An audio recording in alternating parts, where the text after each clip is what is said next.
Severe weather is not over yet, with the potential for some significant severe weather today.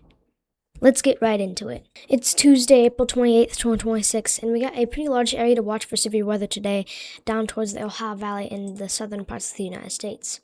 The Storm Prediction Center has an enhanced risk placed over parts of Arkansas, northeastern Texas, northern Louisiana, western Mississippi, and southeastern Oklahoma.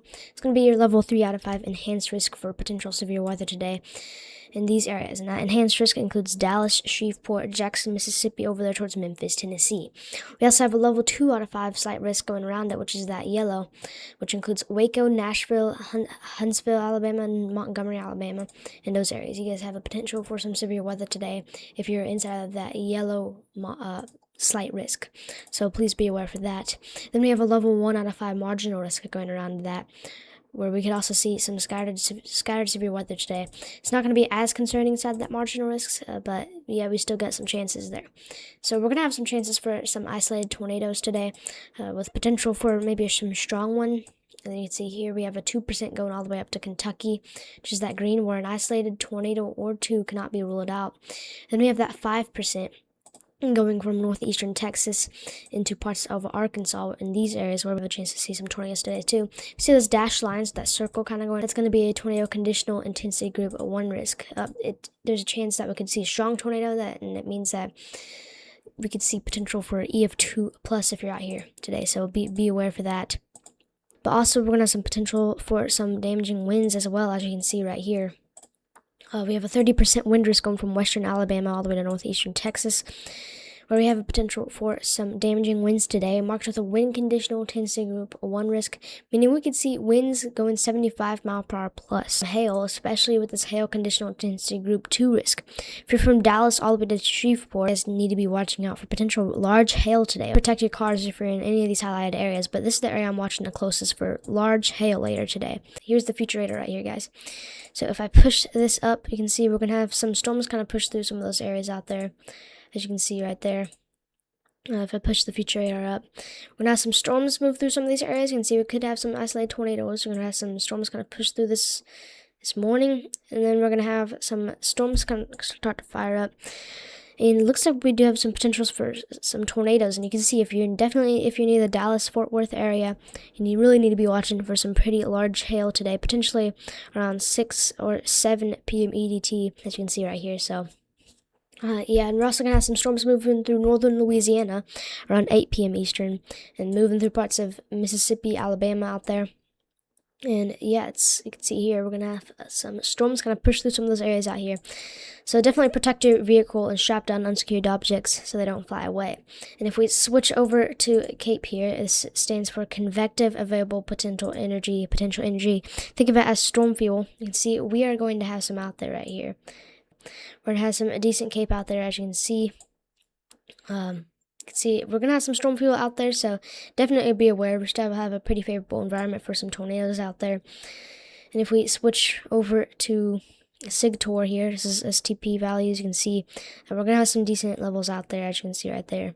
So yeah, definitely be aware for potential tornadoes today, as we're going to get some of those storms out there. Now, as we get into Wednesday, we have a severe weather potential within these areas right here. This is for Wednesday. Tomorrow and Wednesday, we have a potential for severe weather. We got 2 level 1 out of 5 marginal risks. One is from San Antonio, Texas to Montgomery, Alabama. And then one is from Pittsburgh, Pennsylvania down to Wilmington, North Carolina. So we have some marginal risks on Wednesday. We cannot rule out an isolated tornado on Wednesday within these green areas, so definitely be aware for maybe an isolated tornado on Wednesday in these areas. But otherwise, damaging winds and hail will be the main concern on Wednesday. So definitely be aware if you're in any of these areas on Wednesday. See, for Wednesday, you can see we're going to have some storms start to come through some of these areas on Wednesday towards the evening. As you can see right here, we're going to have some storms push through. Also, probably going to have a lot of rain with this, but you can see we're going to have some storms kind of push through those areas on Wednesday, as you can see right here, with an isolated tornado or two that cannot be ruled out. It's going to be from into the parts of the evening, as you can see right there. So definitely make sure you have away alerts if you're in these areas on Wednesday. And then we even have a severe weather potential towards the south on Wednesday with that marginal risk, as you can see right here, for some severe weather down there as well. It's going to be a big area to watch for thunderstorms, though, on Thursday. So, yeah, I wouldn't rule out maybe a moderate summer in here. We're going to have a pretty decent excessive rainfall chance out here, especially within this slight excessive rainfall chance, as you can see right here. So definitely be aware for some potential flooding today. If you can see here, we're going to have quite a lot of rain happen out here. So Arkansas, northern Mississippi, you guys will probably get a lot of rain today. And then it will probably continue into tomorrow. Down here towards the south, as we get into Wednesday, we could be dealing with some excessive rainfall within these areas. As you can see right here, we're gonna have some decent rain out there. Then you can see as we get into Thursday, we could be dealing with excessive rainfall out here in parts of Texas. So yeah, that's also something we're watching. So we could be seeing quite a lot of rain out there.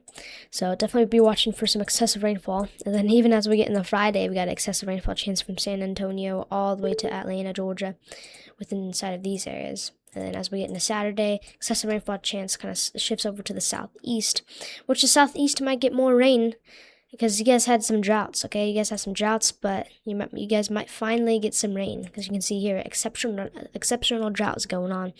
But thankfully, I think we got some more rain on the way. And it's about to get more cold though, as you can see here. We're gonna have some of those pretty nice temperatures out there, but you can see here it's about to get cold. Unless you like the cold, then that's good. But you can see it's about to get pretty cold again. Starting off May, okay. Starting off on May, it's going to be pretty decently cold out here, especially towards the eastern half of the United States and the plains. And that looks to be lasting for a pretty long while, as you can see right there.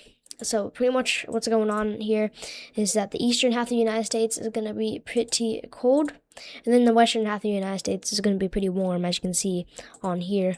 All right, so let's talk about the GFS here. If we push this up, you can see around April 30th and then into May 1st, we're going to have a lot of rain kind of push through some of these areas out here, which is going to cause that big flooding chance. And then that's going to head down towards the southeast, and that's going to lead to like a lot of rain within these areas. So be aware for that. And then if we push this up some more, see, you might have some snow try to come in the northeast as we get into May 4th. That's something to be watching as well. And then we might have a severe weather chance try to come together here around May 5th, as you can see right here. Might have a severe weather chance. As you can see, we're going to have some storms going to try to push through some of these areas out here. So definitely got to be watching out for that. I don't think it'll be that crazy. But if we push it up to May 7th, you can see that we also have some potential chances for some severe weather towards the east coast. It's getting a little bit far out though, so we can't confirm any of this. GFS is not always right. Anyways, that's pretty much all I got for you in today's video. Please make sure you're staying weather aware. And also, how you guys like the new stuff I added here. You can see I moved some stuff around, made it so there's less stuff on the screen. Got rid of some of the stuff that I don't feel that is needed anymore. But yeah, thank you guys for watching. Make sure to smash that like button, subscribe, and I'll see you in the next one. Have a wonderful day.